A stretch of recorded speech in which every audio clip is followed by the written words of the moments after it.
Welcome back to my channel Vigyan Sangyan academy. आज हम cell biology के एक बहुत ही इम्पोर्टेंट टॉपिक प्लाज्मा मेम्ब्रेन को डिटेल में समझेंगे। नीट में प्लाज्मा मेम्ब्रेन से डायरेक्ट इनडायरेक्ट क्वेश्चन हर साल पूछे जाते हैं, इसलिए कॉन्सेप्ट को रटना नहीं है, समझना है। ओके, सबसे पहले एक सिंपल क्वेश्चन आप लोग मुझे बताओगे, अगर किसी के घर में दरवाजा ही ना हो तो क्या होगा? सोचा है? कोई भी अंदर ना आ सकता है और ना कोई बाहर जा सकेगा, है ना? बिल्कुल इसी तरह हर सेल को भी एक बाउंड्री की जरूरत होती है ना बच्चे? क्यों? क्योंकि जो कंट्रोल करे कि क्या अंदर जाएगा और क्या अंदर आएगा, है ना? और ये चीज को कौन करता है कंट्रोल? Plasma membrane. तो इसी बाउंड्री को हम क्या बोलेंगे बच्चे? Plasma membrane. ओके, तो चलो पढ़ते हैं। The plasma membrane is a thin, flexible boundary that's surrounding the cell and separate its internal environment from the external environment. ये क्या कह रहा है कि प्लाज्मा मेम्ब्रेन एक थिन लेयर होती है जो कि फ्लेक्सिबल होती है, और ये इंटरनल इन्वायरमेंट को और एक्सटर्नल इन्वायरमेंट में इसको सेपरेट करती है। मतलब कि एक दरवाजा है तो ये अंदर के घर को और बाहर को, है ना, सेपरेट करता है। उसी तरह ये प्लाज्मा मेम्ब्रेन सेपरेट करती है। ओके, तो डेफिनेशन हम देखेंगे कि the plasma membrane also called the cell membrane, इसको सेल मेम्ब्रेन भी कहते हैं। तो ये जो बाहर का लेयर है ये क्या है बच्चे? ये है प्लाज्मा मेम्ब्रेन, इसको मैं पीएम लिख रही हूँ। Okay, it is a living thing, flexible and selective permeable membrane. मतलब क्या हुआ कि ये लिविंग होती है, पतली होती है और फ्लेक्सिबल होती है। ओके, और सिलेक्टिव परमेएबल, जैसे कि ये सिलेक्टिव परमेएबल का मतलब ये हुआ कि ये सुनिश्चित करती है कि क्या आएगा अंदर और क्या बाहर जाएगा, है ना? क्या वेस्ट क्या अलाउ करेगा पास करने के लिए अंदर के लिए, और क्या क्या उसको बाहर निकालना है, ये चीज ध्यान रखता है। Okay, membrane that encloses the cell and control the movement of substances in and out of the cell. Okay, ये जो मेम्ब्रेन है मतलब क्या हुआ, ये सेल को इंक्लोज, यानी ये मेम्ब्रेन सेल को मतलब एक शेप देती है, सब चीज अच्छे से क्लोज करके रखती है ना, ताकि कोई भी चीज क्या करे, इधर उधर ना जा सके। अब देखते हैं इसका स्ट्रक्चर। तो बच्चे स्ट्रक्चर को आप बहुत ध्यान से पढ़ोगे, इसमें बहुत सारी चीजें हैं जो आपको समझनी है। ओके, और आप बिल्कुल भी स्किप मत करना। इस वीडियो के बाद मैं आपको गारंटी से कह सकती हूँ कि इसमें आपको कोई प्रॉब्लम नहीं होगा। आप प्लाज्मा मेम्ब्रेन बिल्कुल कॉन्सेप्ट समझ जाओ, क्योंकि मुझे आपको रटवाना नहीं है, कॉन्सेप्ट को समझाना है। हम्म, तो चलते हैं। The plasma membrane follows the fluid mosaic model. इस फ्लूइड मोज़ेक मॉडल को समझने से पहले इसके स्ट्रक्चर को हम समझेंगे, है ना? पहले कुछ चीजें हैं, आप पेपर पेन उठा लो नोट डाउन करने के लिए। ओके, सबसे पहले आपको हल्का से एक बता देती हूँ कि व्हाट इज प्लाज्मा मेम्ब्रेन है। What is plasma membrane? आपको कुछ चीजें इसमें समझनी है और उसको आप नोट डाउन कर लेना। देखो, प्लाज्मा मेम्ब्रेन क्या है? एक थिन, फ्लेक्सिबल, है ना, फ्लेक्सिबल एक मेम्ब्रेन होती है ना, जो सेल को क्या करती है, चारों तरफ से घेर के रखती है ना? ये आप समझ गए। दूसरा क्या हो गया, ये सेल के अंदर के कंटेंट को बाहरी इन्वायरमेंट से सेपरेट करती है, यानी कि हम क्या लिख देंगे, सेपरेट। देखो बच्चे, इस तरीके का जब आप नोट बनाओगे ना तो आपको रिवीजन करने में बहुत आसानी होगी, है ना? तो सेपरेट करती है किसको? Internal environment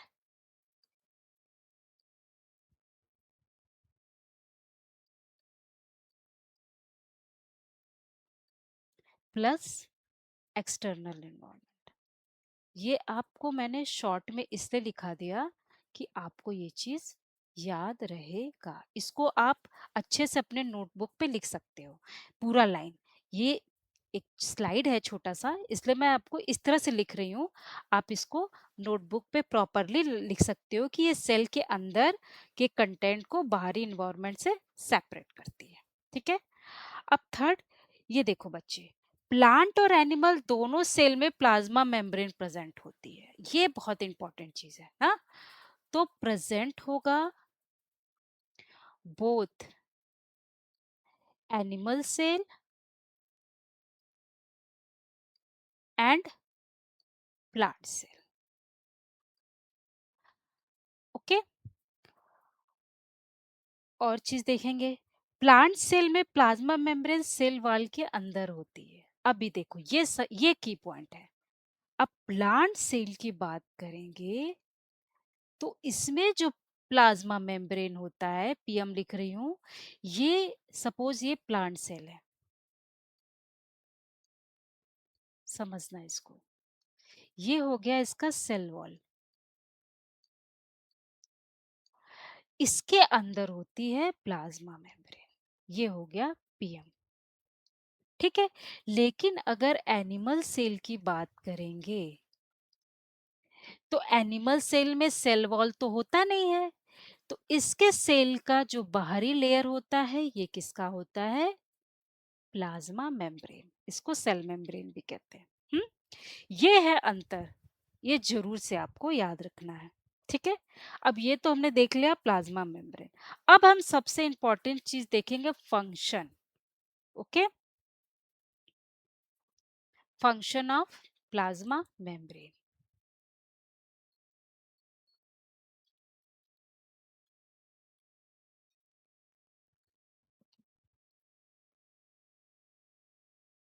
plasma membrane PM लिख देती हूँ। ठीक है, पीएम।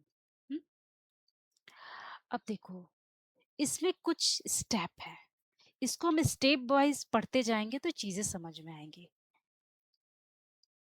पहला है बाउंड्री फॉर्मेशन। Boundary formation.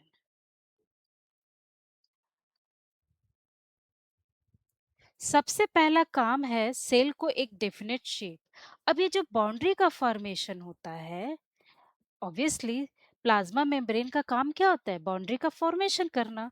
तो ये क्या करेंगे इसमें? ये सेल को शेप देंगे और क्या देंगे? बाउंड्री प्रोवाइड करेंगे। ये तो हो गया। और ये सेल के इंटरनल कंपोनेंट को प्रोटेक्ट करती है। Protect internal component. ओके। अब दूसरा और इम्पोर्टेंट जिसमें सबको कंफ्यूजन होता है, ये क्या होती है? सिलेक्टिव परमेएबल, है ना।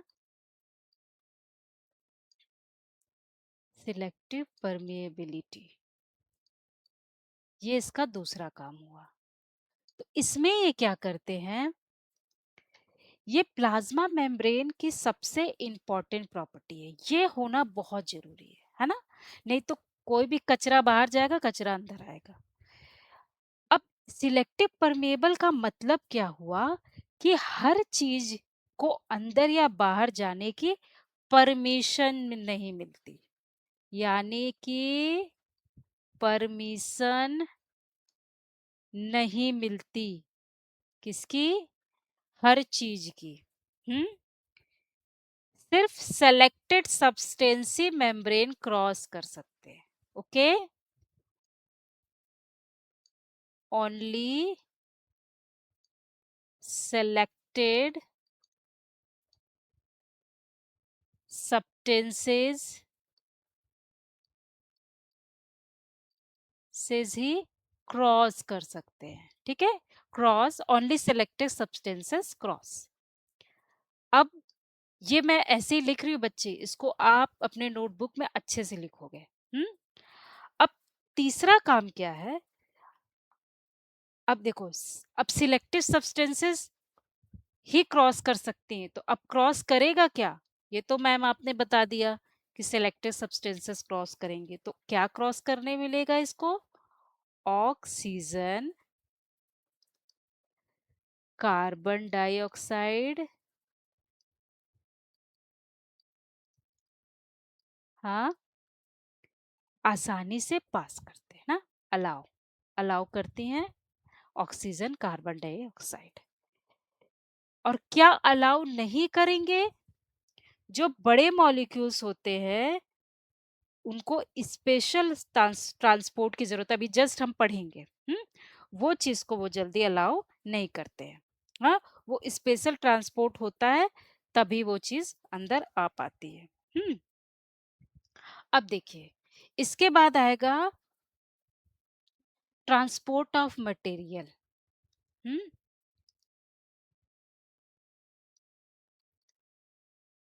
ट्रांसपोर्ट ऑफ मटेरियल्स के बच्चे, प्लाज्मा मेम्ब्रेन जो है न्यूट्रिएंट्स को अंदर और वेस्ट प्रोडक्ट को बाहर भेजने में हेल्प करती है ना? तो प्लाज्मा मेम्ब्रेन क्या करती है? इन होता है इसके अंदर क्या? न्यूट्रिएंट। और आउट होगा क्या? Waste product. Waste product. Okay बच्चे, तो न्यूट्रिएंट्स को अंदर और वेस्ट प्रोडक्ट को बाहर भेजने का काम करती है। ये सेल और इन्वायरमेंट के बीच एक्सचेंज मेंटेन करती है ना। ये चीज आपको समझ में आ गया। अब हम थोड़ा सा और इम्पोर्टेंट चीज देखेंगे, स्ट्रक्चर। जो मैंने आपको पीछे ये दिखाया ना, इसका स्ट्रक्चर, ये चीज, इसको हम जो है अच्छे से पढ़ेंगे। ओके, तो स्ट्रक्चर देख लेते हैं इसका। हम्म तो हम देखेंगे स्ट्रक्चर, और जब आप ये पढ़ लोगे आपको आराम से समझ में आ जाएगा कि ये सारी चीजें क्या लिखी हुई थी डायग्राम में। स्ट्रक्चर ऑफ प्लाज्मा मेम्ब्रेन, देखो अब सवाल आता है कि प्लाज्मा मेम्ब्रेन बनी किस चीज की है? भाई ये सब तो कर ले रही है, सिलेक्टिव परमिएबल है, हर चीज है, तो बनी किस चीज की है? तो इसका आंसर होगा, किसकी बनी है? लिपिड और एंड प्रोटीन की। ठीक है, लिपिड एंड प्रोटीन्स की। और लिपिड्स फॉस्फोलिपिड के फॉर्म में अरेंज होते हैं, तो जो लिपिड है ना, ये किसके फॉर्म में होंगे बच्चे? फॉस्फोलिपिड के फॉर्म में अरेंज्ड होते हैं ना, अरेंज्ड। ओके, और इस फॉस्फोलिपिड के दो पार्ट होते हैं। इस फॉस्फोलिपिड के दो पार्ट होते हैं, क्या होते हैं? Hydrophilic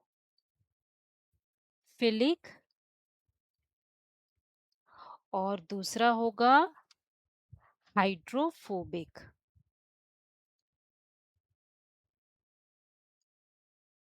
hydrophobic. ओके, देखो यहाँ क्लियर है, लिपिड और प्रोटीन की बनी होती है। और ये लिपिड किस फॉर्म में होते हैं? फास्फोलिपिड के अरेंज्ड होती है फॉर्म में। और ये फास्फोलिपिड क्या बताया, दो पार्ट के होते हैं, hydrophobic and hydrophilic and hydrophobic. इसको हेड कर दो एंड इसको टेल कर लो। Hydrophilic head, hydrophobic tail. अब इसका काम क्या है? अब इन दोनों का कुछ काम तो होगा ना, ये तभी तो बने हैं। तो हाइड्रोफिलिक का काम क्या होता है? वाटर को अट्रैक्ट करना, अट्रैक्ट वाटर। हम्म इसको ऐसे लिख देते हैं, अट्रैक्ट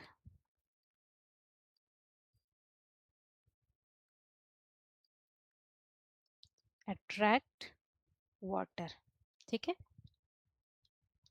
और टेल का क्या काम होता है? वाटर को रिपेल करता है, रिपेल वाटर, इनका ये काम है, ठीक है।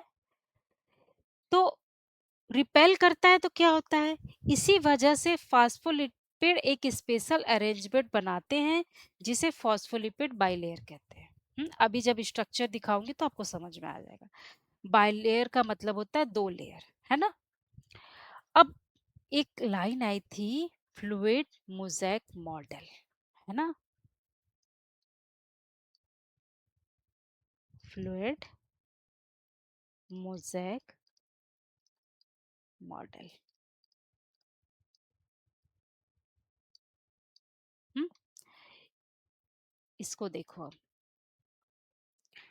1972 में सिंगर जी थे और एक थे निकोलसन,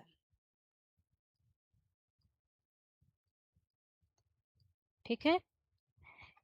इन्होंने जो है प्लाज्मा मेम्ब्रेन का सबसे अच्छा मॉडल तैयार किया, हम्म इन्होंने। और इसी मॉडल को क्या बोला गया? फ्लूइड मोज़ेक मॉडल, यानी कि 1972 में सिंगर और निकोलसन ने फ्लूइड मोज़ेक मॉडल दिया। और इस मॉडल के अकॉर्डिंग इन्होंने क्या कहा कि मेम्ब्रेन कैसी होती है? रिजिड होती है, ठीक है। फिर इन्होंने क्या कहा? लिपिड और प्रोटीन कंटिन्यूअसली मूव करते रहते हैं, ठीक है। क्या बोला इन्होंने? कंटिन्यूअसली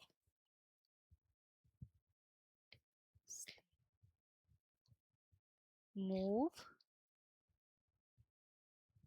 लिपिड एंड प्रोटीन, इन्होंने ऐसा इस मॉडल में कहा। फिर क्या कहा? अब देखो क्या कहा, मेम्ब्रेन रिजिड होती है, continuously move lipid and protein, इसीलिए मेम्ब्रेन फ्लूइड नेचर शो करती है। अब कंटिन्यूअसली लिपिड और प्रोटीन मूव करती रहती है, इसी वजह से ये कैसा शो करते हैं? ये मेम्ब्रेन, प्लाज्मा मेम्ब्रेन फ्लूइड, है ना, शो करती है। लेकिन आपके नए एनसीईआरटी के हिसाब से जो फ्लूइड लिखा है ना, उसको आप सेमी कर लो, ठीक है, सेमी फ्लूइड हो गया है। नए एनसीईआरटी के आपके बुक में ये करेक्शन हुआ है, ठीक है। और मोज़ेक का मतलब क्या हुआ? फ्लूइड की तो बात हो गई, मोज़ेक का मतलब क्या हुआ? मोज़ेक वर्ल्ड प्रोटीन के इरेगुलर अरेंजमेंट को रिप्रेजेंट करता है, ठीक है। मोज़ेक का मतलब ये प्रोटीन के इरेगुलर अरेंजमेंट, है ना, इरेगुलर अरेंजमेंट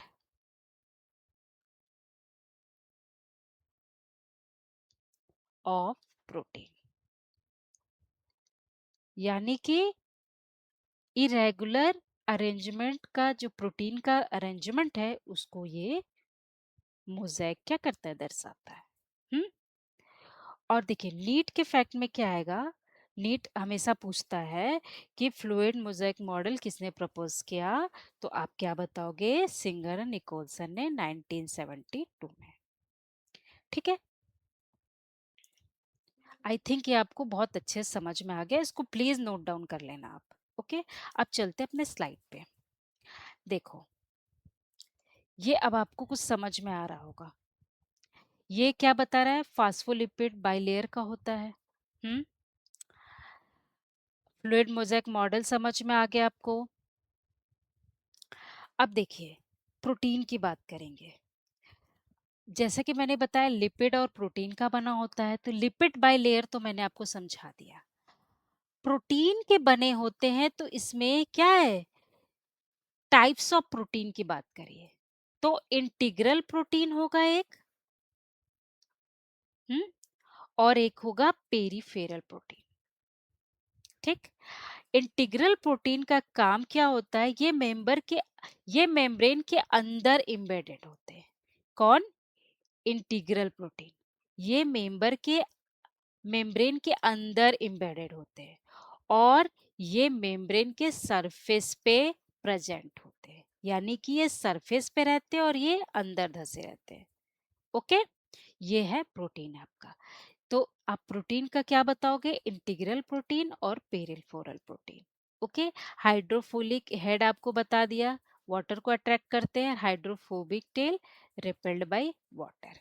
ओके, और ये आपका, ये चीज समझ में आ गया। हाइड्रोफिलिक हेड और हाइड्रोफोर, ये क्या थे? लिपिड, जो कि किसके फॉर्म में थे? फास्फोलिपिड के। और फास्फोलिपिड किसके दो फॉर्म में थे? हाइड्रोफिलिक हेड और हाइड्रोफोबिक टेल। ओके बच्चे, अब देखो इसमें कोलेस्ट्रॉल भी होता है। हम्म, अब कोलेस्ट्रॉल का क्या काम होता है, इसको आप समझ लो। एक यहाँ की पॉइंट है कि अरे मैम आपने बताया कि लिपिड और प्रोटीन की बनी होती, तो यहाँ कोलेस्ट्रॉल का क्या काम है, क्या जरूरत है कोलेस्ट्रॉल की? तो आपको एक ये इम्पोर्टेंट क्वेश्चन आता है कि प्लाज्मा मेम्ब्रेन में कोलेस्ट्रॉल का क्या रोल है। तो आप क्या कहेंगे कि प्लाज्मा मेम्ब्रेन सिर्फ फास्फोलिपिड और प्रोटीन से नहीं बनी होती, animal cell, not a plant cell, animal cell के प्लाज्मा मेम्ब्रेन, है ना, एनिमल सेल के प्लाज्मा मेम्ब्रेन में कोलेस्ट्रॉल के मॉलिक्यूल्स क्या होते हैं? प्रेजेंट होते हैं। ठीक, किसमें? एनिमल सेल के प्लाज्मा मेम्ब्रेन में कोलेस्ट्रॉल के मॉलिक्यूल्स प्रेजेंट होते हैं। और ये कहाँ प्रेजेंट होते हैं? ये कोलेस्ट्रॉल फॉस्फोलिपिड मॉलिक्यूल के बीच में फिट होता है। हम्म, ये फॉस्फोलिपिड है ना, मॉलिक्यूल के बीच में ये फिट होता है और ये फॉस्फोलिपिड टेल्स के बीच प्रेजेंट रहता है और मेम्ब्रेन को स्टेबलाइज का काम करता है ना।